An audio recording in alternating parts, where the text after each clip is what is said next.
अस्सलाम वालेकुम नाज़रीन, पल न्यूज़ से मैं हूं आपके साथ नदीम अकरम। उम्मीद करता हूं कि आप सब खैरियत से होंगे और दुआ करता हूं कि आप सब सलामत रहें। नाज़रीन, आज 31 जनवरी है और 31 जनवरी की 12 बड़ी खबरें लेकर के मैं आप लोगों के सामने हाजिर हूं, जहां बात की जाएगी इस्लाम के दुश्मन की किस तरीके से कत्ल किया गया है स्वीडन के अंदर।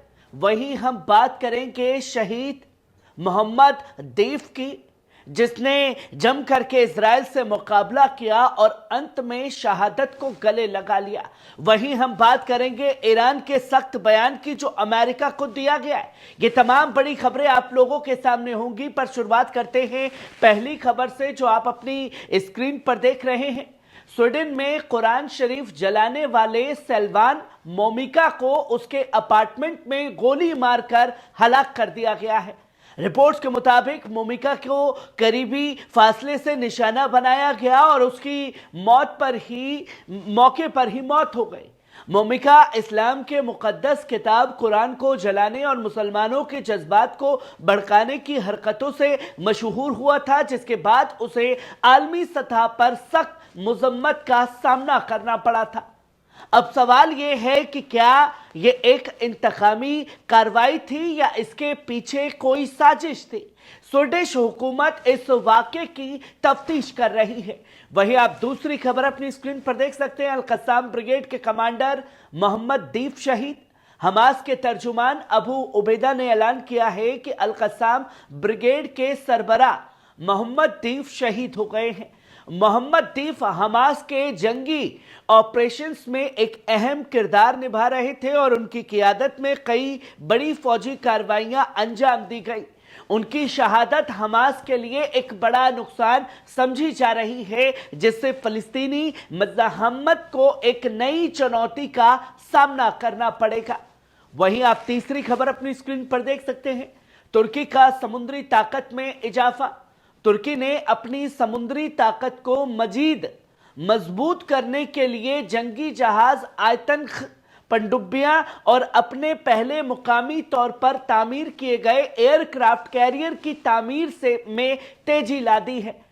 ब्लूमबर्ग की रिपोर्ट के मुताबिक अंकारा ये कदम अपने बाहरी दिफा को मजबूत करने और आलमी समुद्री ताकतों के मुकाबले में अपनी मौजूदगी को यकीनी बनाने के लिए उठा रहा है। ये पेशकदमी तुर्की को बाहरी ताकत के मैदान में एक नया खिलाड़ी बना सकती है, जिससे मिडल ईस्ट और यूरोप में सामरिक तवाजुन पर असर पड़ सकता है। वहीं आप चौथी खबर अपनी स्क्रीन पर देख सकते हैं। रूस का बड़ा कदम। रूस ने ऐलान किया है कि सितंबर 2025 से शख्सी कैंसर वैक्सीन तजुर्बात शुरू कर दिए जाएंगे।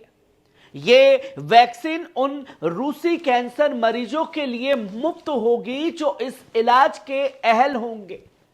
रूसी साइंसदानों का कहना है कि यह वैक्सीन हर मरीज के जिस्मानी निज़ाम के मुताबिक तैयार की जाएगी, जिससे इलाज ज्यादा असरदार साबित होगा।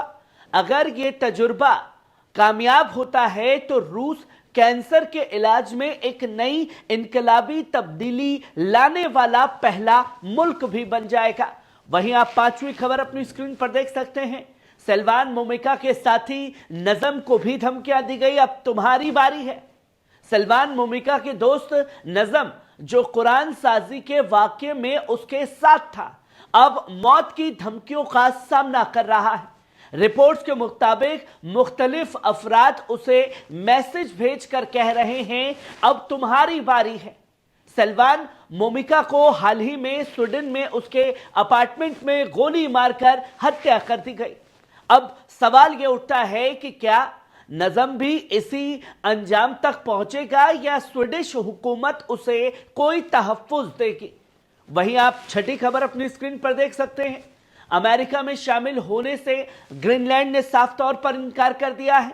एक नई रिपोर्ट के मुताबिक ग्रीनलैंड के 85% शहरी अमेरिका में शामिल होने के खिलाफ है।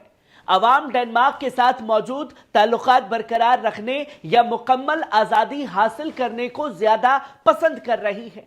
ये राय अमेरिका के उस ख्वाब के लिए एक बड़ा धचका साबित हो सकती है जिसमें उसने ग्रीनलैंड को अपने नक्शे में शामिल करने की कोशिश की थी। वहीं अब सातवीं खबर अपनी स्क्रीन पर देख सकते हैं। रहबरे इनकलाब सैयद अली खामेनी की अमेरिका पर सख्त वार। ईरानी सुप्रीम लीडर आयतुल्ला अली खामेनी ने मुल्क के अफसरान को खबरदार करते हुए कहा कि अमेरिका की सियासी मुस्कुराहटों के पीछे गहरी दुश्मन और नफरत छुपी हुई है। उन्होंने ताकीद की कि हमें होशियार और पूरी तरीके से चौकन्ना रहना होगा और यह समझना होगा कि हम किसके साथ डील कर रहे हैं। खामेनी का यह बयान ईरान और अमेरिका के दरमियान जारी तनाज़े और सियासी चालों को लेकर नई गहराई तक जाने वाला एक अहम ऐलान समझा जा रहा है।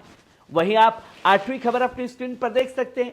अमेरिका का ग्रीनलैंड पर फिर से दावा किया गया उसके इनकार के बाद अमेरिकी वजीर खारजा मार्को रूबियो ने बयान दिया कि साबिक सदर डोनाल्ड ट्रंप का ग्रीनलैंड को खरीदने का तजवीज़ मजाक नहीं था बल्कि एक संजीदा रणनीति थी। उन्होंने दावा किया कि चीन ग्रीनलैंड में वही करने की कोशिश करेगा जो उसने पनामा कैनल और दिगर जगहों पर किया। रूबियो ने खबरदार किया कि चीन वहां ऐसे मरकज तामीर कर सकता है जो जाहिरी तौर पर कारोबारी होंगे मगर हकीकत दोहरे मकसद के लिए इस्तेमाल होंगे।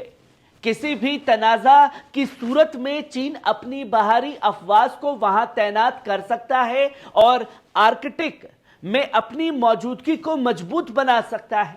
यह बयान अमेरिका और चीन के बीच बढ़ते हुए जियोपॉलिटिकल मुकाबले और तेज कर सकता है। वहीं आप नौवीं खबर अपनी स्क्रीन पर देख सकते हैं। सीरिया में सियासी तब्दीली का आगाज हो चुका है दोस्तों। सीरिया के इंतकाली सदर अहमद अल शरा ने जुमेरात को अपने पहले खुतबे में मुल्क में नई सियासी पेशकदमियों का बड़ा ऐलान किया। उन्होंने कहा कि यह एक इंतकाली मरहला है जो सियासी अमल का हिस्सा है और इसमें सीरिया के अंदर और बाहर रहने वाले सभी अफराद की शिरकत जरूरी है।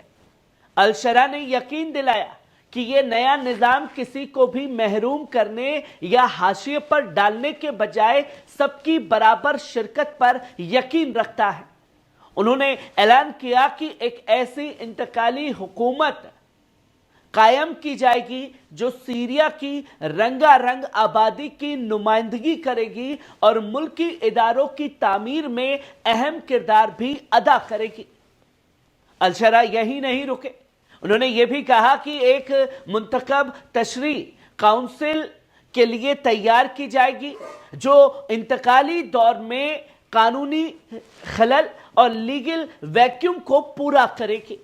वहीं आप 10वीं खबर अपनी स्क्रीन पर देख सकते हैं। गजा पर इजरायली गुस्सा बढ़ा।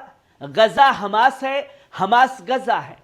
हमास ने इजरायली कैदियों की रिहाई की मनाजिर को अपनी मर्जी के मुताबिक दस्तावेज किया है और इजराइल के मुतालबात को मुस्तरद कर दिया है जिसके तहत गजा में उसके जंगजू अनासिर की मौजूदगी को रोकने की मांग की गई थी। इसके अलावा हमास ने जंगबंदी के पहले मरहले के आगाज से ही पूरे गजा में अपनी पुलिस फोर्स को दोबारा तैनात कर दिया है। इजराइल के अंदर इस सूरत हाल पर गुस्सा और खौफ बढ़ता जा रहा है। इजरायली अखबार येदियुत एहरनोत ने अस्करी ताजिया निगार योसी ने लिखा कि गजा के पास कोई और हुकूमती निजाम नहीं है। गजा हमास है और हमास गजा है। उन्होंने तजवीज दी कि शायद अब वक्त आ गया है कि डोनाल्ड ट्रंप की तजवीज को अपनाया जाए और गजा से फलस्तीनियों की जबरी हिजरत पर बात की जाए। इसी तरह इसी अखबार के एक और अस्करी ताजिया निगार ने कहा कि पश्चिम किनारा यानी कि वेस्ट बैंक इजरायलियों के लिए सबसे बड़ा खतरा बन रहा है। उन्होंने तुलकराम को एक बम कहराया जहां जिनीन और तुलकराम ब्रिगेड जैसे तंजीमात मुनज़्ज़म तौर पर मौजूद हैं और किसी भी वक्त एक नया हमला इजराइल के ऊपर कर सकते हैं। वहीं आप 11वीं खबर अपनी स्क्रीन पर देख सकते हैं। तुर्की के सदर एर्दोगान ने सीरियाई सदर अहमद अल शरा को मुबारकबाद दी है। दोस्तों, सीरिया के इंतकाली सदर अहमद अल शरा को तुर्की के सदर रजब तैयब एर्दोगान की जानिब से मुबारकबादी पैगाम भेजा गया है। सदर एर्दोगान ने इस पैगाम में तुर्की की जानिब से सीरियाई अवाम की हिमायत और दोनों ममालिक के ताल्लुकात को मजीद मजबूत करने पर जोर दिया है। ये बयान तुर्की और सीरिया के ताल्लुकात में एक नए दौर की शुरुआत की निशानी भी समझी जा रही है। दोस्तों, वहीं आप आज की आखिरी और 12वीं खबर अपनी स्क्रीन पर देख सकते हैं। इजरायली वजीर दिफा नए चीफ ऑफ स्टाफ का किया इंतखाब। रिपोर्ट्स के मुताबिक इजरायली वजीर दिफा यानी कि रक्षा मंत्री ने मेजर जनरल एयाल जमीर को नए चीफ ऑफ स्टाफ के तौर पर मुंतखब कर लिया है। एयाल जमीर इजरायली वजीर आजम बेंजामिन नेतन्याहू के पसंदीदा उम्मीदवार थे और अब उन्हें इजरायली अफवाज की कमान सौंपी जाएगी। ये फैसला इजराइल की जंगी हिकमत अमली में एक नई तब्दीली ला सकता है, खासकर गजा और लेबनान के मौजूदा हालात के मद्देनजर। नाजरीन, ये थी आज की 12 सबसे बड़ी खबरें। कैसी लगी कमेंट बॉक्स में आकर के अपनी राय जरूर दीजिएगा। शुक्रिया।